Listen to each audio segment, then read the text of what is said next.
Dia di sebelah rumah saya, oh itu teman saya, oh itu.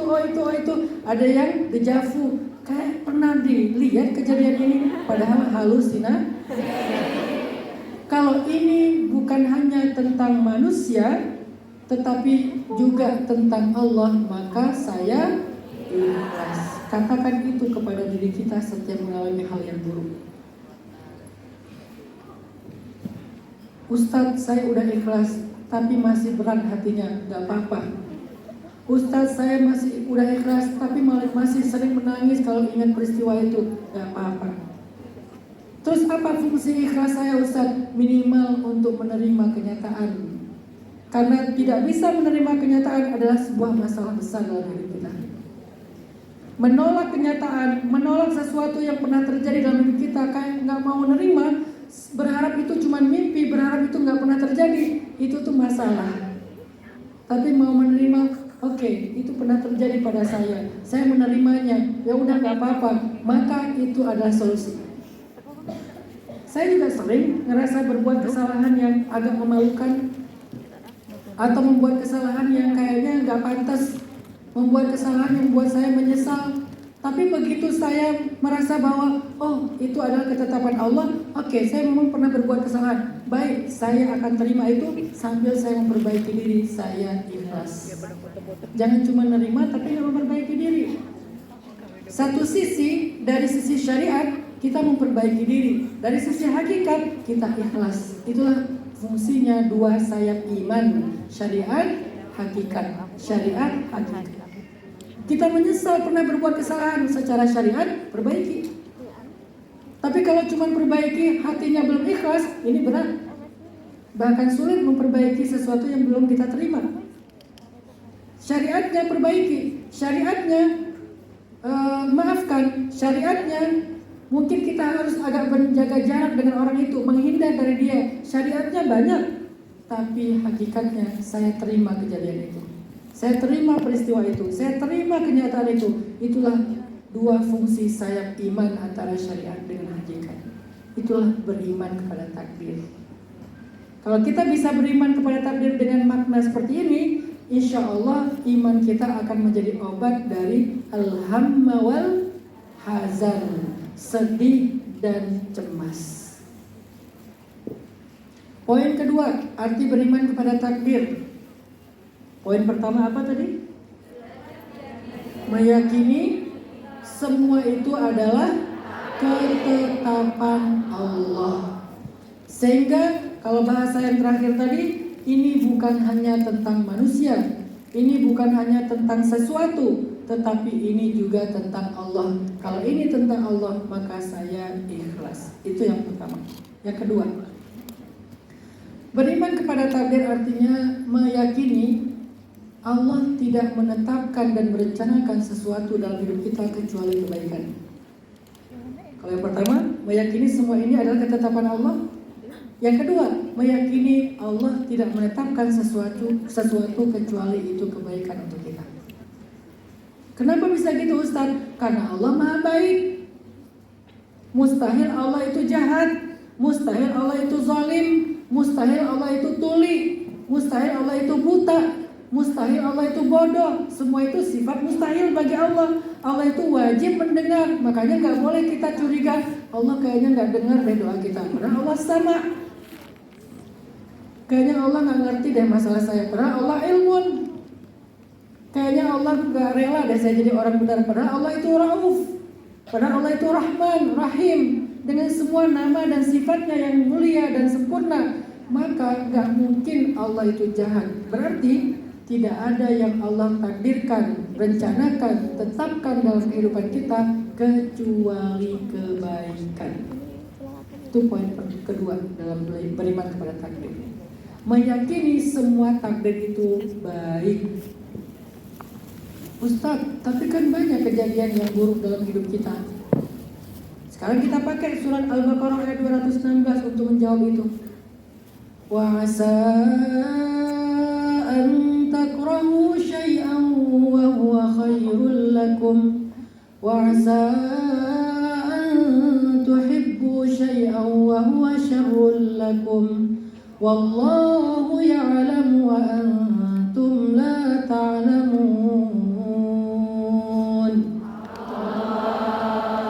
Bisa jadi kamu benci sesuatu padahal itu baik untukmu. Bisa jadi kamu menyukai sesuatu padahal itu buruk untukmu. Dan Allah lebih tahu sedangkan engkau tidak tahu. Maka jangan, itu bukan ayat ya.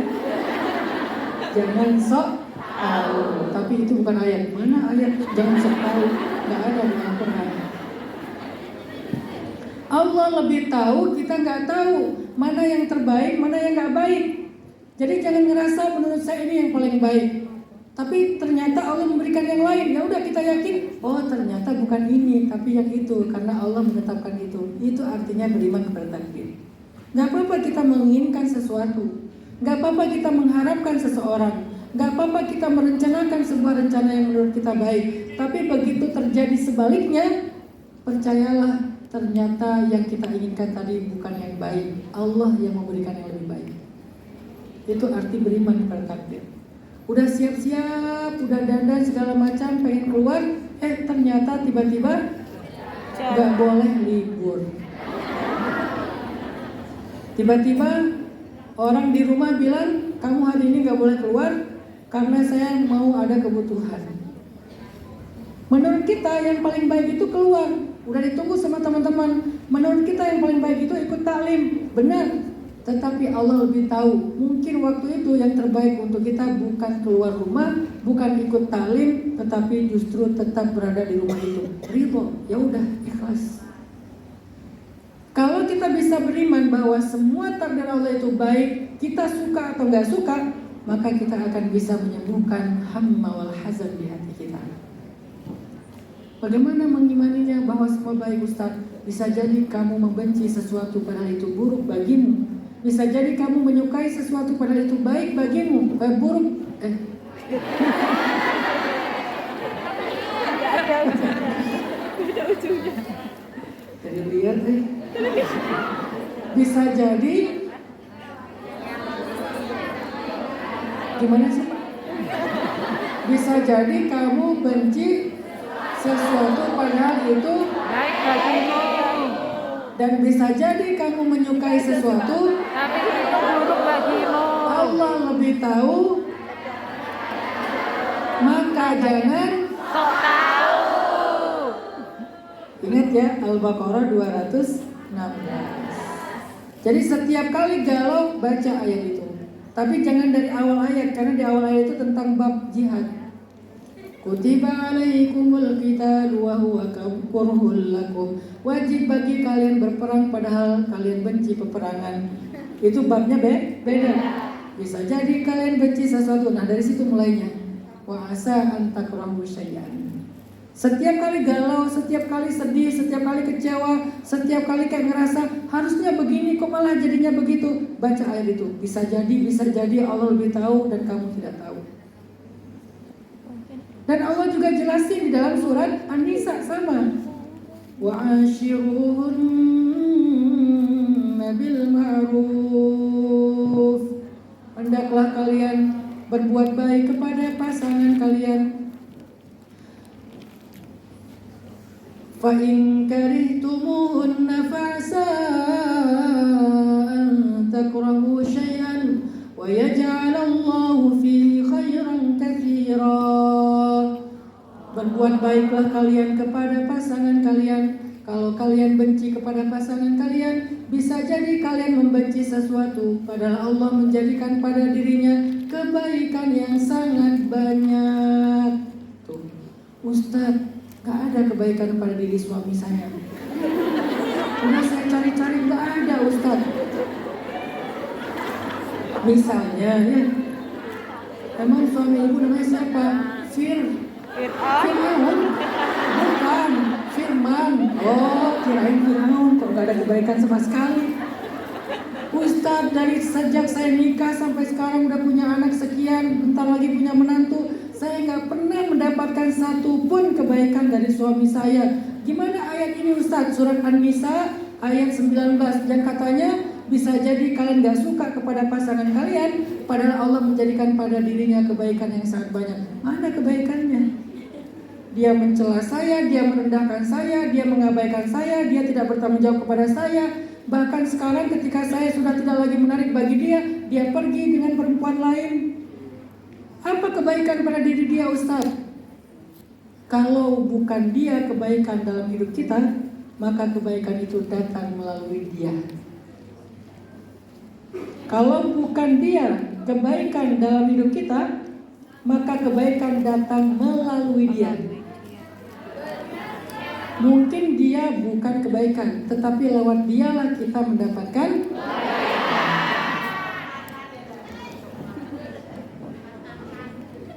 Gimana ceritanya bisa seperti itu?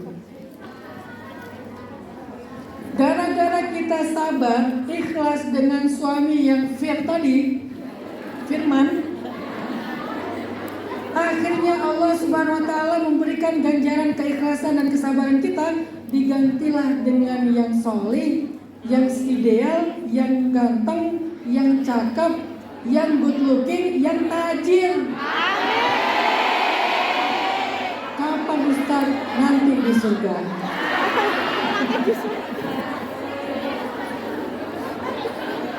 Syaratnya apa? Mati dulu.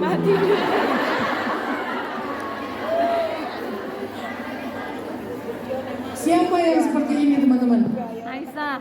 Sayyidah Asiyah, istrinya Fir'aun. Coba bayangin nasibnya Sayyidah Asiyah. Lebih tragis daripada kita, lebih berat dari kita. Beliau beriman. Setelah beliau beriman, Fir'aun jatuh cinta kepada dia, dipaksa kawin sama Fir'aun. Tapi setelah dinikahi malah disiksa sama Fir'aun. Sampai akhir hayatnya ada di tiang salib, yang disalib di atas pohon korma, dipaku tangannya, dipaku kakinya, disiksa siang dan malam sampai wafat di tiang salibnya Fir'aun. Asiyah, perempuan solehah, punya suami kayak Fir'aun banget. Nggak ada kebaikan sama sekali. Ada kebaikan Fir'aun? Tidak. Ustaz jangan seuzon dong sama Fir'aun. Gitu-gitu dia juga kayaknya suami yang keren sih, kan dia raja. Gitu-gitu ada loh kebaikan Fir'aun. Saya juga lumayan ngefans sih sama Fir'aun. Ada nggak orang yang ngefans sama Fir'aun? Tidak. Sampai menamakan nama anaknya Fir'aun. Ada namanya siapa? Fir'aun om. Nama kamu Fir'aun? Soalnya ibu aku ngefans banget sama Fir'aun. Gak ada kan ya? Saking buruknya Fir'aun sampai tidak ada agama manapun, agama Islam, agama Nasrani, agama Yahudi, apalagi Yahudi, itu musuhnya mereka. Nggak ada yang idolakan Fir'aun, saking buruknya Fir'aun. Tapi kenapa diberikannya kepada Asiyah, perempuan sempurna? Cuma ada 4 perempuan sempurna di muka bumi. Asiyah, Maryam, Khadijah, Fatimah. Kenapa kok Asiyah yang dapat Fir'aun?